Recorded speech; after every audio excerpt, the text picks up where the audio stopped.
दे रहे हैं, उस भाषण में राहुल गांधी ने देश का अपमान किया है और इस पर राहुल गांधी माफी मांगे। दो पैरेलल चीजें चल रही हैं, एक तरफ विपक्ष और कांग्रेस जेपीसी की मांग अडानी को लेकर के, दूसरी तरफ राहुल गांधी माफी मांगो के नारे लग रहे हैं। कांग्रेस के सवाल और बीजेपी की चुप्पी।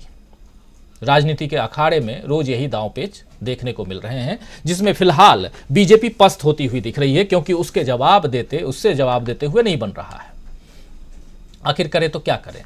अदानी मामले पर आज जयराम रमेश ने दरअसल प्रेस कॉन्फ्रेंस करके कहा है कि हम जेपीसी की मांग क्यों कर रहे हैं, क्योंकि कुछ लोग कह रहे हैं कि अडानी के मामले पर सुप्रीम कोर्ट की जांच समिति बनी हुई है, तो फिर कांग्रेस का या विपक्ष का जो जेपीसी का मांग है वो मांग यानी कि कांग्रेस या विपक्ष जेपीसी पर क्यों अड़े हुए हैं। ये बाइट भी सुनाएंगे आपको, लेकिन उसके अलावा एक बात यहां और जयराम रमेश कह रहे थे। वो ये कह रहे थे कि एक कोशिश ये भी है कि सत्ता पक्ष की तरफ से ये कोशिश की जा रही है कि हम जेपीसी की मांग छोड़ दें और वो राहुल गांधी से माफी मांगने की मांग जो है वो छोड़ देंगे। देखिए यहां सौदा हो रहा है। सौदा ये कि आप जेपीसी की मांग छोड़ दो, हम राहुल गांधी से माफी की मांग छोड़ देंगे। आइए सुन लेते हैं जयराम रमेश क्या कुछ कह रहे हैं इस मसले पे, सुनिए जरा।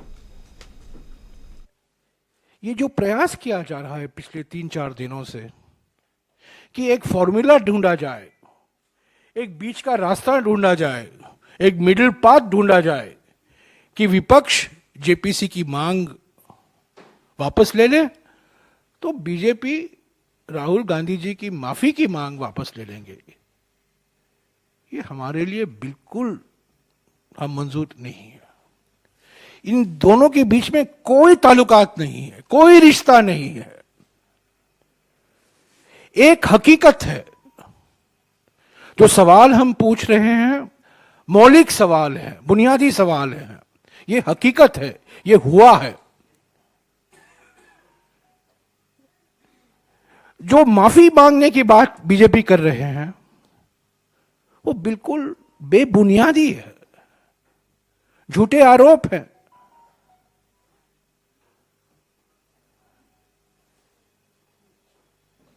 तो इन दोनों के बीच में ये कहना कि आप ये वापस लीजिए तो हम माफी मांगने की बात वापस लेंगे, हम सौदा करने के लिए तैयार नहीं है। इन दोनों के बीच में कोई रिश्ता नहीं है। राहुल गांधी जी ने स्पीकर को लिखा है, लोकसभा के रूल 357 के तहत उन्होंने मांग की है कि उनको एक मौका दिया जाए बोलने का, उनका लोकतांत्रिक हक बनता है। स्पीकर उस पर क्या निर्णय लेंगे वक्त ही बता पाएगा। पर यह कहना कि एक फॉर्मूला है, ये फॉर्मूला हम पहचानते नहीं हैं, हम स्वीकारते नहीं हैं। तो साफ साफ कह रहे हैं जयराम रमेश और बहुत बड़ा आरोप लगा रहे हैं, क्योंकि सरकार चाह रही है कि वो विपक्ष जो है खासकर कांग्रेस पार्टी जेपीसी की मांग छोड़ दे अदानी के मसले पर, और हम राहुल गांधी माफ़ी मांगों के नारे जो हैं वो बंद कर देंगे, यानी राहुल गांधी से माफ़ी मांगने की बात नहीं करेंगे। क्या ये सौदा होगा दोनों के बीच में, ये भी बड़ा सवाल है, आने वाला वक्त बताएगा। लेकिन इससे पहले जयराम रमेश ये कह रहे थे कि जेपीसी की मांग पर कहा जा रहा है कि जब सुप्रीम कोर्ट ने जांच समिति बना दी है तो आप लोग जेपीसी की मांग क्यों कर रहे हैं। देखिए एक अलग, और ये बात न सिर्फ कांग्रेस के विरोधी, बल्कि अगर आप देखेंगे शाम को प्राइम टाइम और अलग अलग जो प्रोग्राम होते हैं उन प्रोग्राम्स में भी जो एंकरानियाँ सब जो हैं वो यही पूछते हैं कि अरे वहाँ तो बन गया है, वहाँ जेपीसी की मांग आप क्यों कर रहे हैं, वहाँ कमेटी बनी हुई है, जांच कर रही है, 2 महीने में रिपोर्ट दे देगी। इस पर क्या कुछ कह रहे हैं पहली बार, हालांकि ये बात पहले रखनी चाहिए थी कांग्रेस को, लेकिन आज कांग्रेस रख रही थी प्रेस कॉन्फ्रेंस में। क्या कुछ कह रहे हैं, जेपीसी की मांग क्यों जायज़ है, यहाँ पर ये जानना जरूरी है। सुनते हैं जयराम रमेश क्या कुछ कह रहे हैं इस पर। मैं कहना चाहता हूं कि सुप्रीम कोर्ट ने जो समिति बिठाई है, विशेषज्ञों की समिति, जाने माने विशेषज्ञ हैं, ये समिति अडानी केंद्रित समिति है। ये अडानी से सवाल पूछेंगे। हम जो सवाल कर रहे हैं अडानी से नहीं कर रहे हैं, हम प्रधानमंत्री जी से कर रहे हैं, सरकार से कर रहे हैं। यह सवाल सुप्रीम कोर्ट की समिति द्वारा नहीं किया जा सकता। वो सोचेंगे भी नहीं, उनको हिम्मत भी नहीं होगी इन सवालों पर विचार करने के लिए। यह सिर्फ जेपीसी में ही उठाया जा सकता है। जेपीसी में बीजेपी के अध्यक्ष होंगे, बहुमत बीजेपी की होगी, पर उसके बावजूद विपक्ष को एक मौका मिलेगा इन सवालों को उठाने के लिए। जवाब आएगी सरकार की ओर से और यह सब रिकॉर्ड में जाएगा। 1992 में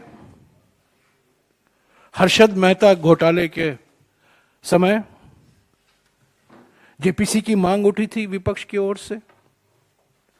सरकार ने पहले खिचखिचाई, उसका समर्थन नहीं किया, पर 2-3 महीने बाद आपको याद होगा प्रधानमंत्री नरसिम्हा राव जी, वित्त मंत्री डॉक्टर मनमोहन सिंह जी ने मंजूरी दे दी और हर्षद मेहता घोटाले में 1992 में एक जेपीसी का गठन हुआ।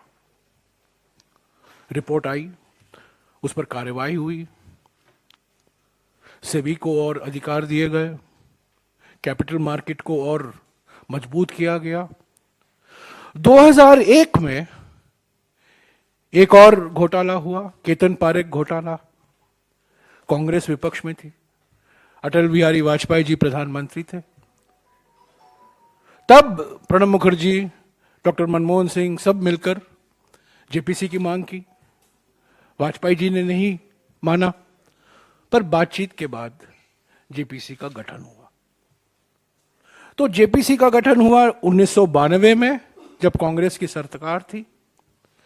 जेपीसी का गठन हुआ 2001 में, जब अटल बिहारी वाजपेयी जी की सरकार थी, और दोनों स्टॉक मार्केट घोटाले थे।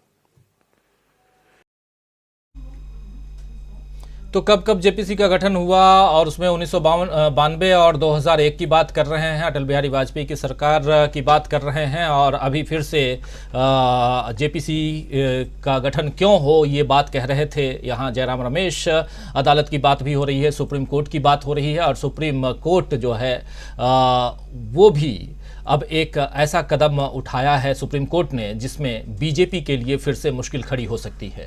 दरअसल बिल्किस बानो मामला तो आपको याद ही होगा दोस्तों, जिसमें पिछले साल दोषियों को न केवल जेल से रिहा किया गया बल्कि फूल माला पहनाकर स्वागत भी किया गया, मिठाई बांटे गए, मिठाई खिलाए गए। बिल्किस बानो ने इस पर सुप्रीम कोर्ट से गुहार लगाई थी, जिस पर अब सीजेआई ने कहा है कि मेरे सामने एक बेंच गठित की जाएगी और इसे जल्द से जल्द सूचीबद्ध किया जाएगा। यानी अब इस मामले में एक बार फिर से इंसाफ की किरण दिखाई दे रही है, और इसके साथ ही गुजरात की बीजेपी सरकार के लिए ये एक बड़ा झटका साबित हो सकता है। बीते समय में कई ऐसे मौके आए जिनमें अदालत पर सरकार हावी होने की कोशिश करती हुई दिखाई दी। हाल ही में एक न्यूज चैनल के एक कार्यक्रम में कानून मंत्री किरण रिजिजू ने कहा था, क्या कुछ कहा था जरा हम दिखा देते हैं आपको टेक्स्ट।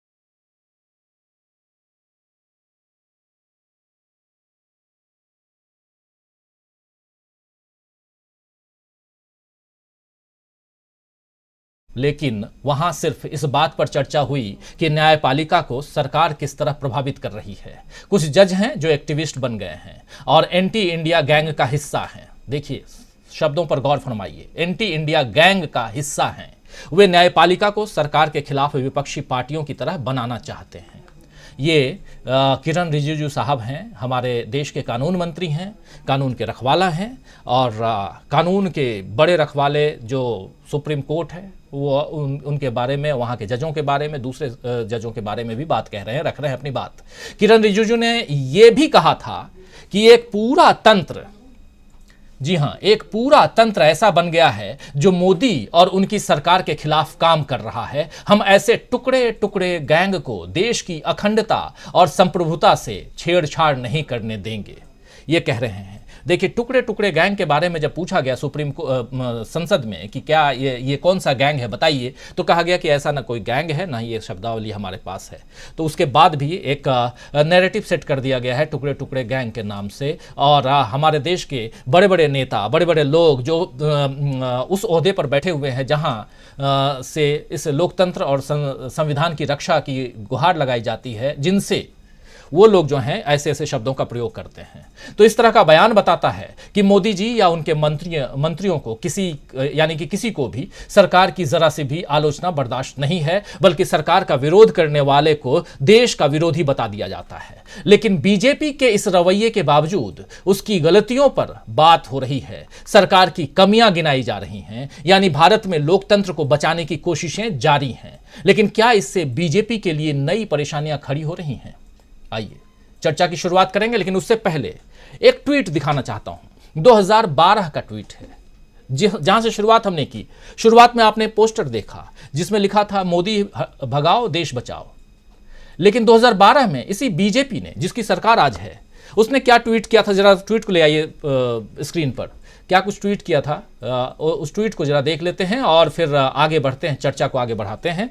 और इसलिए भी जरूरी है ये ट्वीट देखना, क्योंकि जब आपके घर यानी आपका घर कहें तो शीशे का हो, तो दूसरों के ऊपर पत्थर नहीं मारते हैं। कांग्रेस हटाओ देश बचाओ। बीजेपी, ये 1 अगस्त 2012 2:36 दिन में ये कांग्रेस बीजेपी की तरफ से, बीजेपी फॉर इंडिया, आज भी ये अकाउंट है, और यहाँ से कांग्रेस हटाओ देश बचाओ। तो मोदी हटाओ देश बचाओ का नारा कहाँ तक जो है वो गुनाह के काबिल है, ये समझना यहाँ मुश्किल हो जाएगा अगर इस ट्वीट को आप ध्यान से देखेंगे। मोदी हटाओ देश बचाओ, उधर कांग्रेस हटाओ देश बचाओ, क्या गुनाह है? या इंदिरा हटाओ देश बचाओ कहा अगर गया तो क्या गुनाह, किसी ने कोई गुनाह किया? लेकिन इसी नाम पर आप कई लोगों को गिरफ्तार करते हैं। किस दिशा में हम जा रहे हैं ये समझने की कोशिश करेंगे। क्या बीजेपी के लिए नई मुसीबत खड़ी हो गई है? क्या नई मुसीबत में फंस गई है मोदी सरकार? आइए चर्चा की शुरुआत करते हैं। हमारे साथ कुछ वरिष्ठ साथी जुड़े हुए हैं, उन सब से आपका परिचय